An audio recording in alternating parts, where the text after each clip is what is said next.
Good morning friends. कैसे हो आप सब लोग? आशा करता हूँ अच्छे होंगे। आज का अपना टॉपिक है सिंधु घाटी सभ्यता। इसे हड़प्पा सभ्यता भी बोलते हैं। बिना किसी देरी के स्टार्ट करते हैं अपना टॉपिक। इस सभ्यता के बारे में जानने से पहले अपन को 4 स्थानों के बारे में पता होना चाहिए, क्योंकि यहीं से कई बार क्वेश्चन आ जाता है कि पूर्व में कौन सा स्थल पड़ता है, दक्षिण में कौन सा पड़ता है। तो ये जो 4 नाम हैं आपके सामने, पूर्व में आलमगिरीपुर, उत्तर में मांडा, पश्चिम में सुतकांगडोर और दक्षिण में देमाबाद। ये 4 स्थानों के नाम आपको याद होने चाहिए। चलो मैं समझाता हूँ आपको सिंधु घाटी नाम कैसे पड़ा इसका।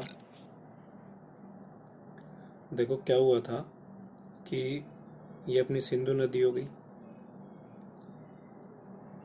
ठीक है। तो इसके आसपास मतलब यहाँ चार्ल्स मेसन नाम का एक आदमी था, और ये बात है 1826 की। तो उसने देखा कि ज़मीन के नीचे कुछ है, पर उसने ज़्यादा ध्यान नहीं दिया। अब चलते अपन 1921 में। 1921 में क्या हुआ कि भारतीय पुरातात्विक विभाग के निदेशक जॉन मार्शल के नेतृत्व में दयाराम साहनी ने यहाँ खुदाई की, ठीक है। तो उस खुदाई में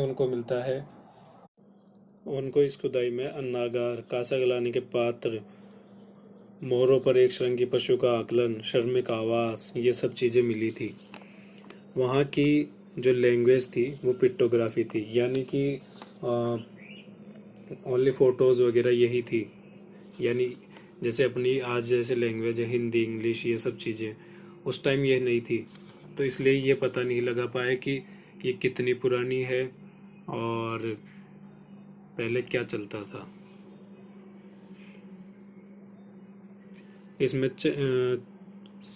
64 मूल चिन्ह हैं, 250 से 400 तक अक्षर हैं इसमें,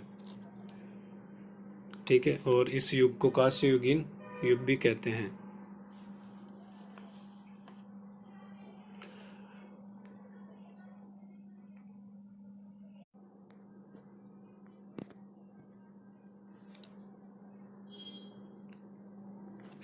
अब देखो अपन को इसकी जानकारी, पुरातात्विक खुदाई यानी इस सभ्यता की जानकारी खुदाई पर ही निर्भर है। इसकी आकृति त्रिभुजाकार थी। पहले इसका क्षेत्रफल 13 लाख वर्ग किलोमीटर था और आज वर्तमान में 20 लाख वर्ग किलोमीटर है। सर्वप्रथम पता चार्ल्स मेसन को लगा था 1826 में, मैंने आपको बताया था। खुदाई का श्रेय जाता है दयाराम साहनी को 1921 में, ठीक है। काल निर्धारण 2350 से 1700 ईस्वी पूर्व कार्बन पद्धति द्वारा, ठीक है। और इसमें नगर थे 8। मुख्य व्यवसाय था, उस टाइम के लोग कृषि और व्यापार ही करते थे। जैसे कि आपने मोहनजोदारो मूवी देखी होगी, उसमें यही सब करते थे। और ये लोग परिचित थे चांदी, चावल, कपास, तांबा, कांसा, सोना, टिन आदि से। और अपरिचित थे लोहा और घोड़ा। इन 2 चीज़ों से अपरिचित थे। ये 2 चीज़ों के बारे में ये लोग नहीं जानते थे, और ये शहरी सभ्यता थी। तो इस तरीके के कई क्वेश्चन आते हैं आपके एग्ज़ाम में।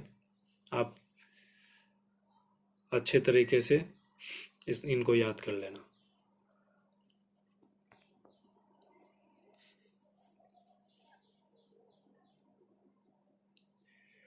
यहाँ की भाषा पिक्टोग्राफी थी। जैसे कि मैंने आपको बताया था कि फोटोज़ वगैरह यही सब चीज़ें थी यहाँ की लैंग्वेज।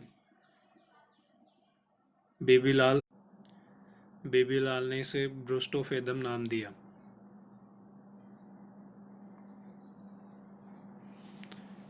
सबसे पहले खुदाई हड़प्पा में हुई थी, परंतु सबसे प्राचीन स्थल जो है मोहनजोदारो है, ठीक है। सिंधु घाटी सभ्यता के महत्वपूर्ण स्थल, यानी जो पाकिस्तान में है वो और जो भारत में है वो। पाकिस्तान में मोहनजोदारो, हड़प्पा, चनहूदड़ो, कोट दीजी, बालाकोट, अलादीनो, सुतकांगडोर। भारत में स्थित महत्वपूर्ण स्थल कालीबंगा, सुरकोटदा, लोथल, रंगपुर, धोलावीरा। अब देखो उत्खनन में अपन को क्या क्या प्राप्त हुआ है।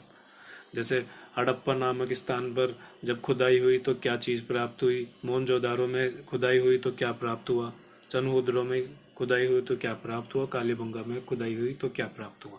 ठीक है। अब जब हड़प्पा में खुदाई की गई तो हमें वहाँ पे प्राप्त हुआ अन्नागार, अन्नागार, अन्नागार, कांसा गलाने के पात्र, पात्र, मोरों पर एक संग पशु का आकलन, शर्मिक आवास, ये चीज़ें प्राप्त हुई थी।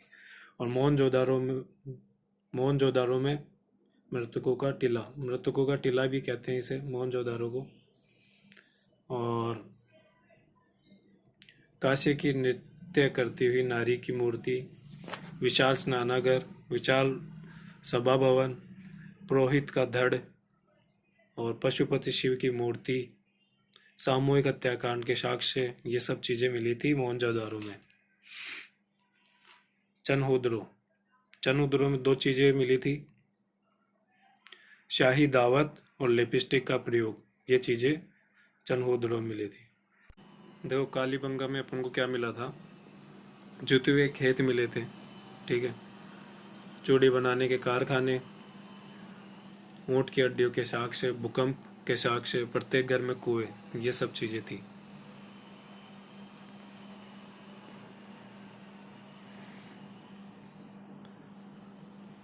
सुरकोटदा में अपन को मिले,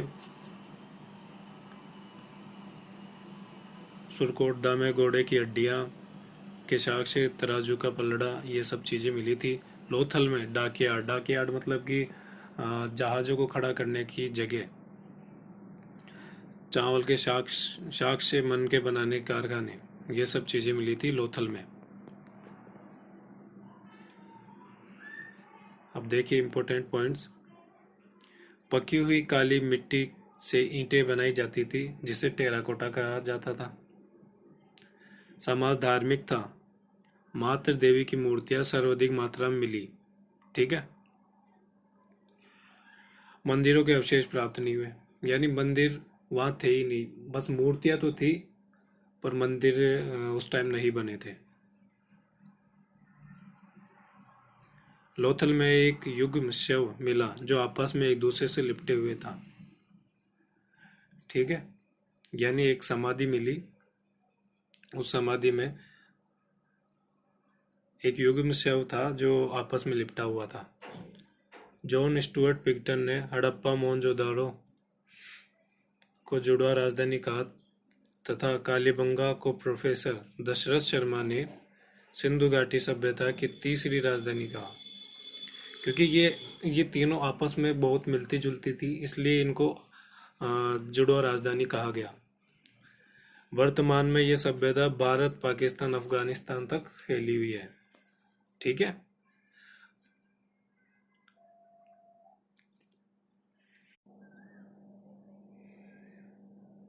ये देखिए सिंधु घाटी की कुछ फोटोग्राफ्स। ये काश्य की मूर्ति, ये कुबड़ बैल जो खुदाई में मिला था, और ये आपको जो नीचे दिख रहा है वो मोहनजोदारो। और देखो इस सभ्यता का पतन कैसे हुआ था, यानी अंत कैसे हुआ था, वो भी मैं आपको बता देता हूँ। आप सबको पता है कि सिंधु नदी के किनारे ये सभ्यता बसी थी। तो क्या होता था, इस सिंधु नदी में से पत्थर के मनके मिलते थे। ठीक है। तो उनकी जो कीमत थी वो काफ़ी हाई थी उस टाइम। तो इन लोगों ने क्या किया कि इस नदी का मुंह अपनी तरफ मोड़ लिया और इस नदी के दो रास्ते निकाल दिए और एक बांध बना दिया जो यहाँ पे था। ठीक है। तो क्या हुआ कि एक बार बहुत ज़्यादा बारिश आई, जिससे वो बांध टूट गया, और वो टूटने से क्या हुआ कि ये सभ्यता उस पानी में यानी बाढ़ में बह गई, और इस तरह से इस सभ्यता का अंत हो गया।